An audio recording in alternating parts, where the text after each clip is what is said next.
सुप्रभात बच्चों। बच्चों, आप कैसे हैं? आशा करती हूँ आप अपने घरों में स्वस्थ और सुरक्षित होंगे।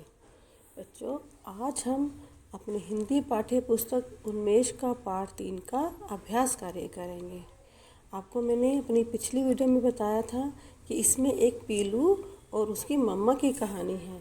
पीलू जो है वो हर काम को करने का आलस करती है और हर काम वो नींद में करती है। बच्चों, हमारा फर्स्ट क्वेश्चन है, उचित शब्दों से रिक्त स्थान भरिए। ठीक है, जो वर्ड उचित हैं वहाँ उनसे हमने क्या करना है, ये खाली जगह जो है फिल करनी है। फर्स्ट है हमारा, आपसे बात भी तो डैश कर रही हूँ। ये किसने, पीलू ने कहा था ना, नींद में कर रही हूँ मैं बात आपसे। आप क्या सोच रही थी कि मैं जाग रही हूँ? पीलू ने जोर से कहा। यहाँ जोर वर्ड आएगा।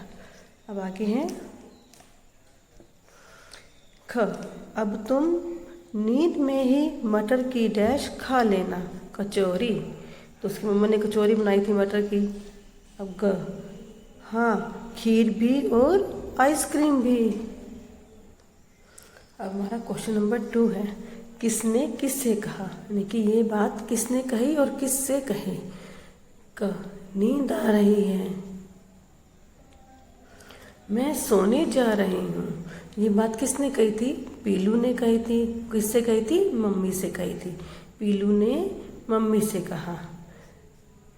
और पढ़ाई, ये बात किसने पूछी थी? मम्मा ने पूछी थी ना, तो मम्मी ने पीलू से पूछी थी ये बात। ग, नींद में मैं सोचती रहती हूँ, मैडम ने जो जो पढ़ाया सब पढ़ लेती हूँ। अब ये बात किसने कही थी कि मैं नींद में सोचती रहती हूँ? पीलू ने कही थी। पीलू ने मम्मी से कहा। अब हम इसका पेज नंबर 32 करेंगे, जिसमें भाषा और व्याकरण दी हुई है। ये भाषा और व्याकरण। अब देखो बच्चों, आपको पता है हर चीज़ का कोई ना कोई नाम जरूर होता है। तो इनको हम क्या कहते हैं? संज्ञा कहते हैं। देखिए, संसार में हर चीज़ का कुछ ना कुछ नाम अवश्य होता है। इन्हीं नामों को संज्ञा कहा जाता है। जैसे पुस्तक, बैग, पेंसिल, मेज, कुर्सी, अध्यापिका जी, रोहन, दिल्ली आदि। ये सब क्या है? संज्ञा है। नंबर 1, पाठ से नाम वाले कुछ शब्द छांटकर लिखिए। अब देखिए, हमने बुक में से जो है कुछ वर्ड छांटे जो हमारे लेसन के अंदर आए ना, चादर, बिस्तर, पुस्तकें, खीर। तो देखो, ये भी क्या है? सब संज्ञा वर्ड है। अब नेक्स्ट क्वेश्चन हम क्या करेंगे, हमने की और की। अब इसमें लिखते हमेशा गलती करते हैं हम लोग। ये की वर्ड कहाँ पर आएगा, की छोटी ई की मात्रा वाला की कहाँ पर आएगा। अब हम यहाँ मैं आपको बताती हूँ। देखिए, की वर्ड आता है नाम के बाद। अगर किसी का नाम आता है तो नाम के बाद हम की लगाते हैं। जैसे रोहन, नेम है ना, उसका नाम है ना, रोहन की पुस्तक, उसकी गेंद। किसकी गेंद? रोहन की गेंद। भैया की बॉल। अब किसकी बॉल है? ये भैया की बॉल है। ये मीन रोहन के भैया की बॉल। अब देखिए, अगर कोई काम हो, काम के बाद की छोटी की मात्रा वाला आता है। ठीक है, काम के बाद की आता है। जैसे कहा कि, बताया कि, है, ये जो वर्ड है ये काम, क्या कहा, क्या बताया था, क्या कहा था। ठीक है, अब हम इसका अभ्यास कार्य करेंगे। क्वेश्चन नंबर 2, की व की का सही प्रयोग करते हुए खाली जगह भरिए। अब देखिए, नीचे एक पैराग्राफ दिया हुआ है। इसमें जो है, जो जगह खाली है, रिक्त स्थान है, उन्हें हम फिल करना है की और की से। ठीक है, रजत की पुस्तकें। रजत देखो नाम है ना, मैंने कहा था नाम के बाद की आता है। रजत की पुस्तकें सोफे पर रखी थी। उसकी मम्मी ने, उसकी मतलब किसकी मम्मी ने? रजत की मम्मी ने। उसकी मम्मी ने कहा कि वह सोफे से पुस्तकें उठाकर अपनी मेज पर रख ले। अब देखो, ये काम ही कहा है ना उसको, तो मैंने क्या कहा था, काम के बाद की छोटी की मात्रा वाला आता है। और मेज को थोड़ा साफ कर ले। रजत अपनी मम्मी की हर बात मानता है। रजत देखो नाम है, तो मम्मी भी तो वो है ना, संज्ञा शब्द है जैसे। तो रजत अपनी मम्मी की, का को बड़ी की मात्रा, हर बात मानता है। पुस्तकें हटाकर उसने मम्मी से कहा कि उसने पुस्तकें सोफे से हटा ली। उसने काम किया ना, अपनी जो बुक्स उठाकर उसने सोफे से उसने हटा ली थी जो पड़ी थी। तो वहाँ पर हम क्या करेंगे, छोटी की मात्रा लगाएंगे। और अपनी मेज की सफाई, अब मेज किसकी थी, रजत की थी ना, जहाँ उसकी बुक्स पड़ी थी, तो यहाँ पर बड़ी की मात्रा आएगी।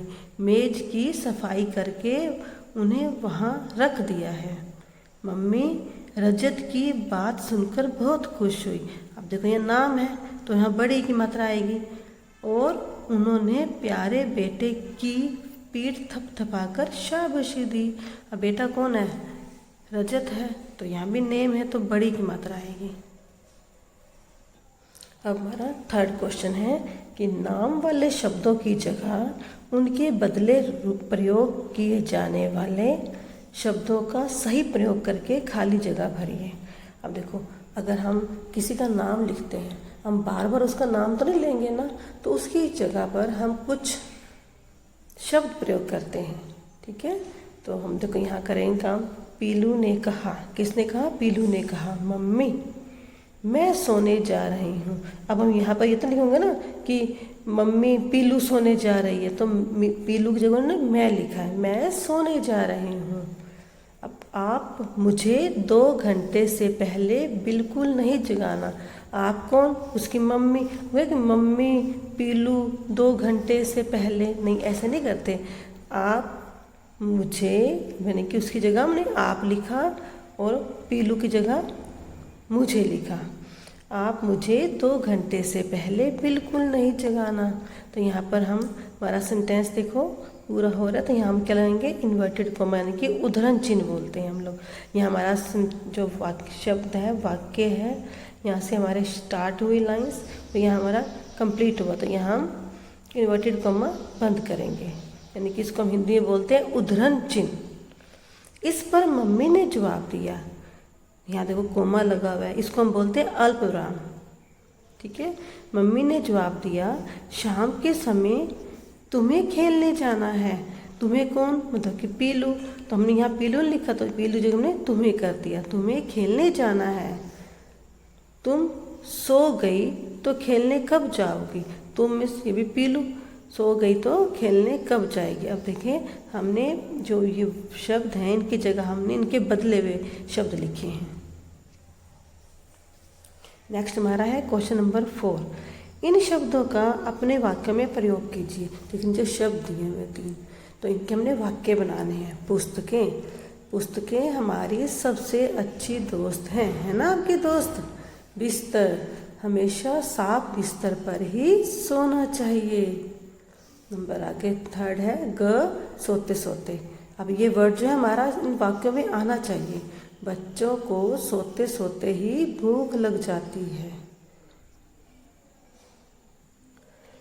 Question number 5। इन 3 विराम चिन्हों के नाम याद करके नीचे दिए गए वाक्य में सही जगह पर इनका प्रयोग कीजिए।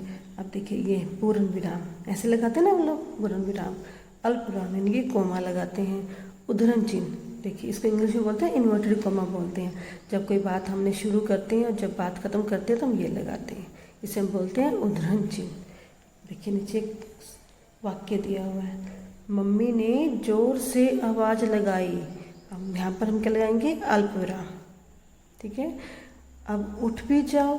अब देखो वो जो अपनी बात कह रहा है, क्या कह रहा है, यहाँ पर क्या लगाएंगे, उद्धरण चिन्ह, यहाँ पे ऐसे कोमा लगाना हमने। अब उठ भी जाओ, थोड़ा वो रुकी, कोमा लगा, उनकी बात को उन्होंने विराम दिया, अल्प विराम, इनकी कोमा लगाते हैं। फिर स्कूल देर से पहुँचोगी, यानी कि आपको मम्मा कहते हैं ना उठ भी जाओ, फिर रुकते हैं, फिर स्कूल देर से पहुँचोगे, तुम्हें देर हो जाएगी। हमारा जो है वाक्य पूरा हुआ, तो यहाँ पर हम क्या लगाएंगे, पूर्ण विराम लगाएंगे। और बात हमारी ख़त्म हो गई तो हम यहाँ पर जो है उद्धरण चिन्ह जो है हमने ऐसे लगाना है, इनकी इन्वर्टेड कॉमा जो है, हमारी बात कंप्लीट हो गई है। बच्चों, आपने इस लेसन का, इस पाठ का जो अभ्यास कार्य अपनी पुस्तक में ही करना है। धन्यवाद।